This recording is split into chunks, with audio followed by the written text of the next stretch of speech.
Здравейте!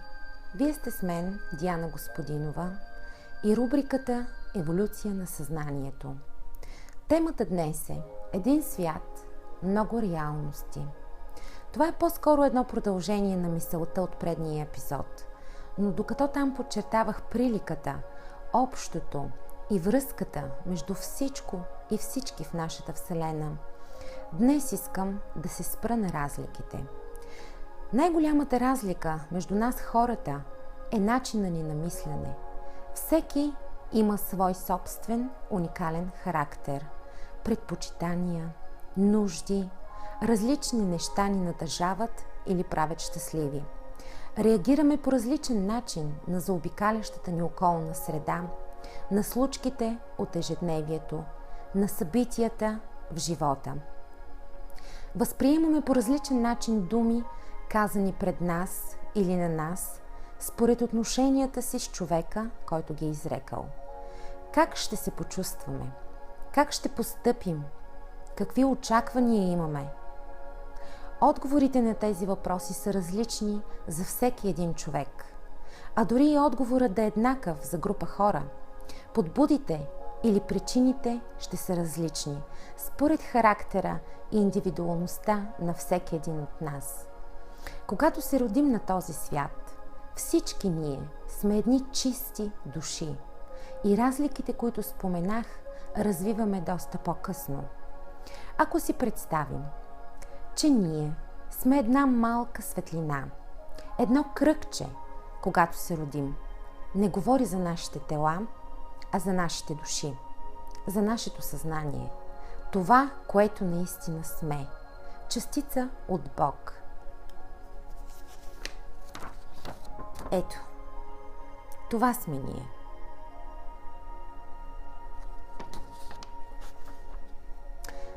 Белият лист хартия е света, Вселената, енергийното поле, етера. Когато се родим, ние имаме директна връзка с това енергийно поле, с космическия разум, откъдето сме дошли. Умствената ни дейност не е развита. Когато се вгледате в очите на бебе, сякаш поглеждате в друга вселена.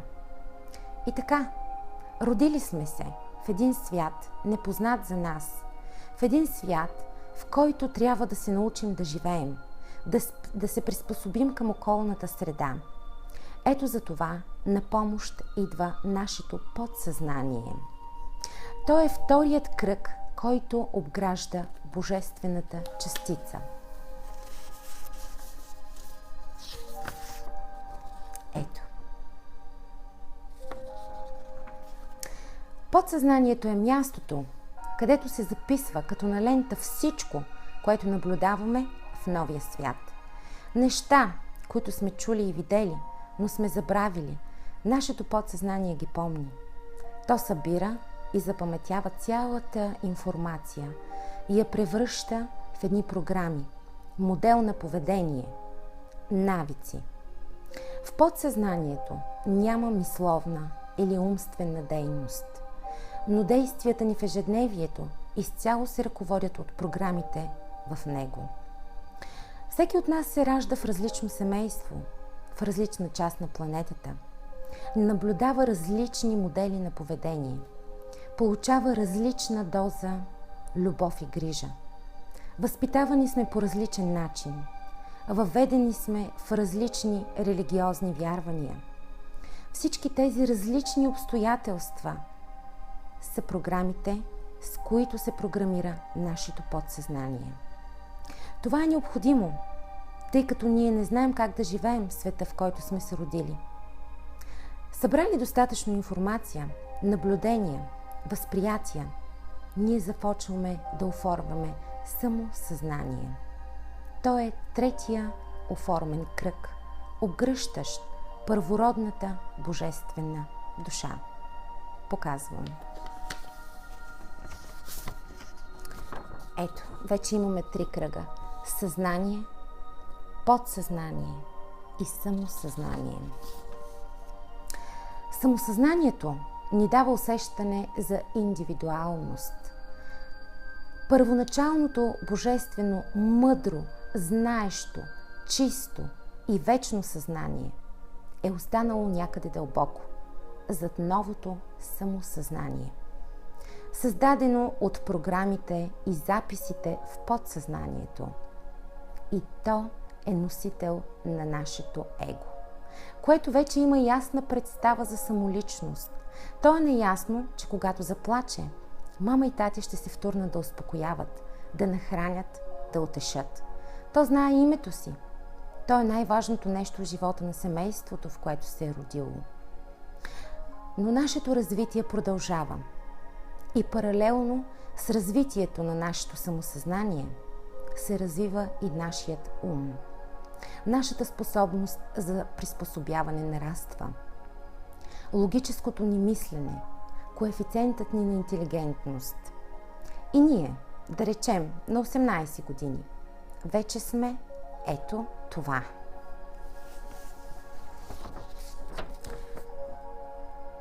Ние вече сме 4 кръга.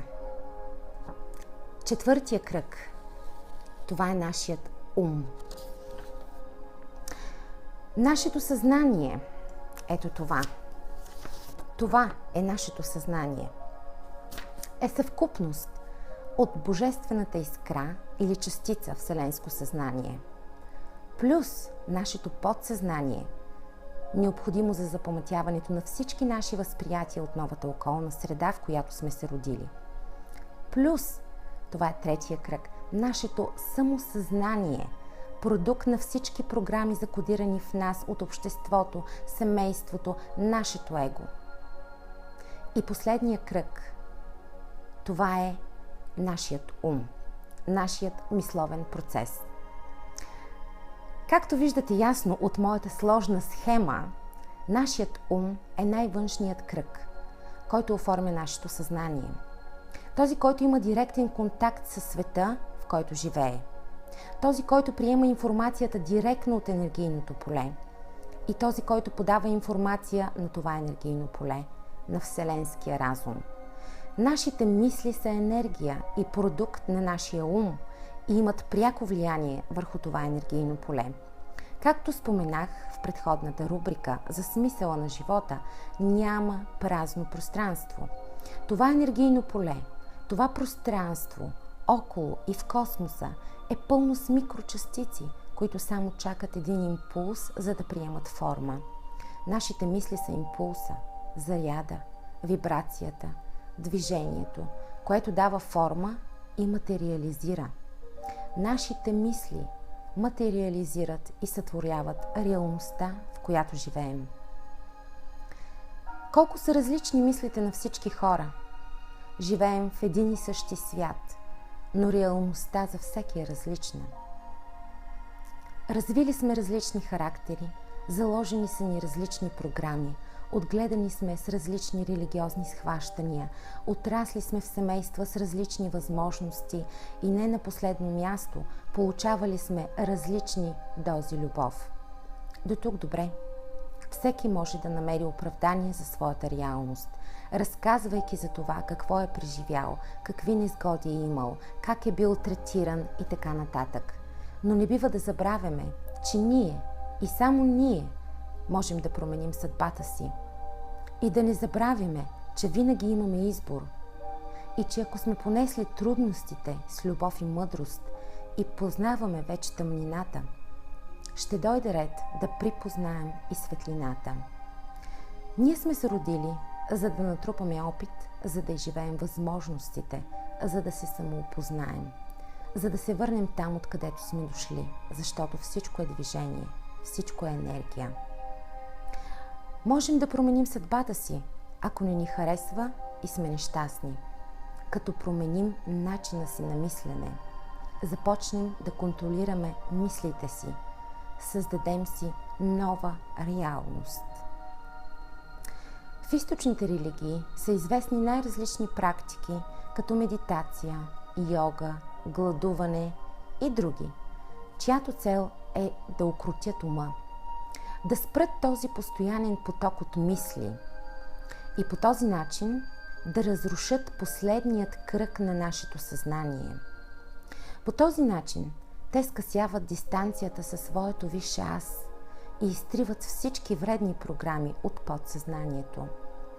Има духовни учители, йоги и други, овладели тези техники до такава степен, че са разрушили тези 3 кръга и живеят живота си единствено и само с Божието съзнание.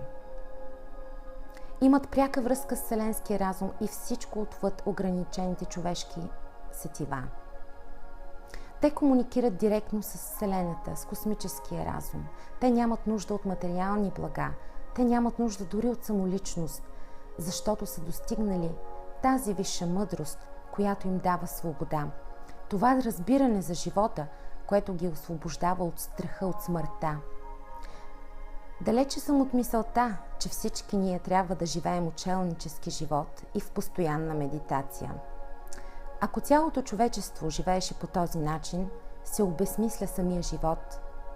Опитът, който добиваме, живеейки пълноценно, е смисъла на самото ни раждане и е важен за нашата еволюция и развитие. Тези мъдри, светли души, родили се на земята, живеейки живота си като отшелници, монаси, медитатори и йоги, те нямат нуждата от социалните взаимоотношения, от любовта на партньора, от любовта на неродените си деца, защото те са изминали този път. Те са натрупали опита. Те са еволюирали. На тях им достатъчна само Божията любов, природната хармония, вселенския баланс. Те не живеят живота си. На тях живота им се случва. Но тези божествени съзнания, тези светли души продължават да се прераждат на земята, за да бъдат духовни учители, за да повдигнат общата човешка вибрация и енергийно поле, за да ни водят, насочват, учат и помагат. И тъй като мнозинството от нас имаме още много животи да изживеем, преди да еволюираме до такова съзнание, е по-добре, наред с опитите ни за пълноценна медитация, йога, здравословно хранене, които са препоръчителна практика, можем да се научим поне да контролираме и филтрираме мислите си и да живеем в реалност, която ние съзнателно сме избрали, а не реалност сътворена от програмите на нашето подсъзнание, заложени там от обществото, от родителите ни, от религиозните ни схващания. Ние сме творци на собствената си реалност. Дали ще се ядосваме на времето, защото сме решили да ходим на пикник, а навън вали като из ведро, или ще се усмихнем и ще благодарим за възможността да си починем, да прочетем някоя книга, да помечтаем или да направим семейната вечеря малко по-специална, си е наш избор. Може да изберем да прекараме деня си в лошо настроение, мърморейки, оплаквайки се и страдайки за провалените планове, или да изберем да потърсим и намерим новите възможности за един прекрасен ден. Винаги, когато се хванем с негативна мисъл в ума, е добре, умишлено и съзнателно да я променим в положителна. Негативните мисли се раждат предимно от страх. Страхът за здравето на хората, които обичаме, страхът от провал, страхът от непознатото, страхът на егото, страхът от смъртта. И тогава ние лесно се обиждаме, ставаме нападателни, агресивни, отмъстителни, мнителни, страхливи.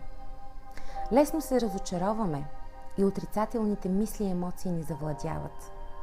Положителната настройка, положителният начин на мислене, вярата, че всичко ще е наред, са гаранция за щастие. Често наричаме някой късметлия. Виждаме как този човек, без да полага кой знае какви усилия или пък без да притежава кой знае какви по-специални качества, успява в живота. В същото време познаваме други хора, умни, интелигентни, красиви, а може и най-обикновени, но сякаш не им върви в живота, нито в любовта, нито в кариерата.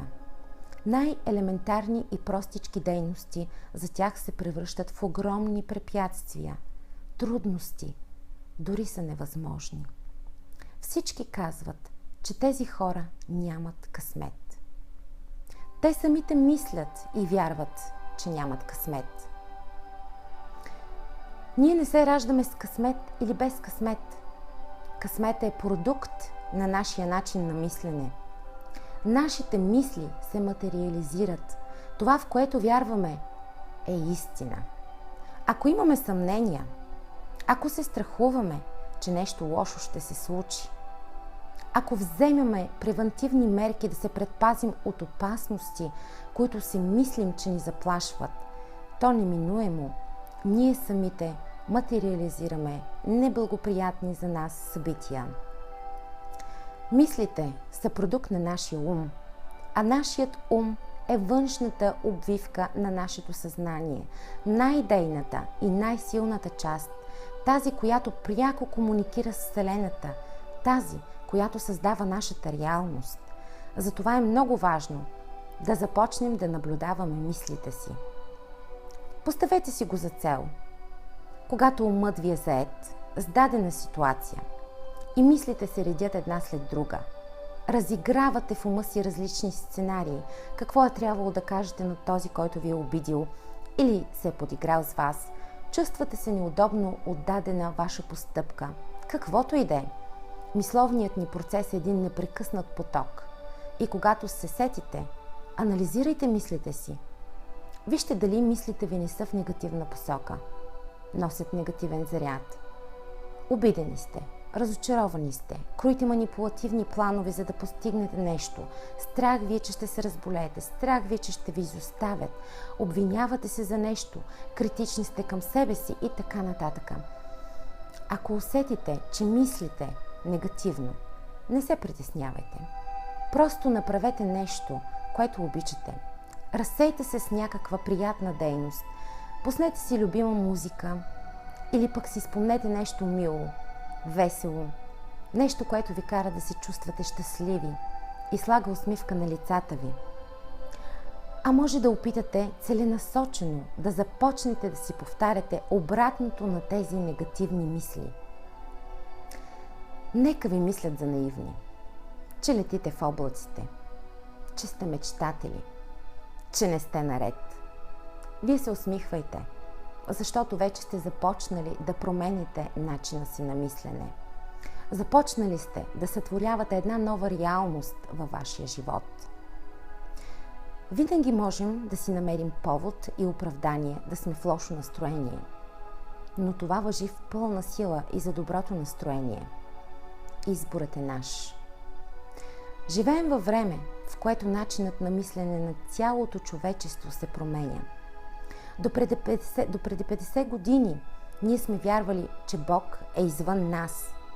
Служили сме Му, страхували сме се от Него. Приемали сме, че всичко това, което ни се случва, е Божията воля. Днес ние имаме разбирането, че Бог е вътре в нас, че ние сме частица от Бог и носим Неговата мъдрост и Неговата сила. Днес използваме думи като космически разум, енергийно поле, етер. Аз също много често го използвам. Еднозначно с думата Бог. Но има ли значение как го наричаме? Дали е Аллах, дали Исус, дали Буда или космически вечен разум? Винаги говорим за едно и също нещо. Даваме му различни имена, според нашата възможност да разберем вселенската мъдрост и сътворение. Живеем във време, в което понятия като телепатия, трето око, интуиция, извън телесни преживявания, спомени за минали животи не са непознати на мнозинството от най-различни съслойки на обществото. Хора от различни монополни религии си позволяват да изучат и други възможности. Догматичните и контролиращи закони и правила не могат да спрат еволюцията на съзнанието и знанията, които доскоро са били привилегия само на определен кръг от хора, като например учениците на мистичните школи или духовно израсналите души, така или иначе, които са се родили с това знание. Ние хората използваме само 5-6% от капацитета на мозъка си, а гении като Айнщайн, Нютон и други до 10%. Представете си, ако използваме пълния капацитет на мозъка. Какво е мозъка?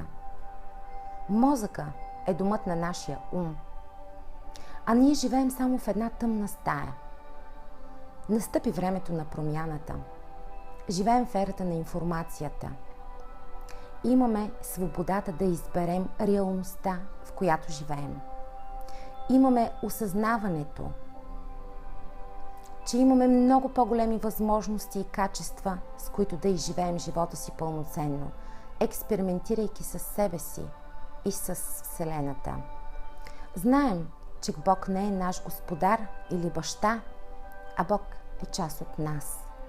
Раждаме се с Божието съзнание и приспособявайки се към новия свят, ние развиваме един интелект, изкуствен интелект, който ни обслужва в този живот. Когато настъпи смъртта, умира тялото. Умира това изкуствено създадено самосъзнание. Умира нашият ум. Умира подсъзнанието с всички записи на него. Но остава живо първородното божествено съзнание. То е вечно, то не умира. Натрупало опита от този живот, проявило себе си и Бог, готово да се природи отново, за да продължи еволюцията си. Избира родителите си и къде ще се роди, според това, къде ще има възможност да развие и усъвършенства качества, които не е успяло в предишния живот. Избираме да се родим там, където натрупаната карма през миналия живот ще ни даде нова възможност за корекция. Няма случайни неща. Няма невъзможни неща. Тема на следващия епизод ще бъде: какво е кармата? Обреченост или възможност? Пожелавам ви положителни мисли. До нови срещи!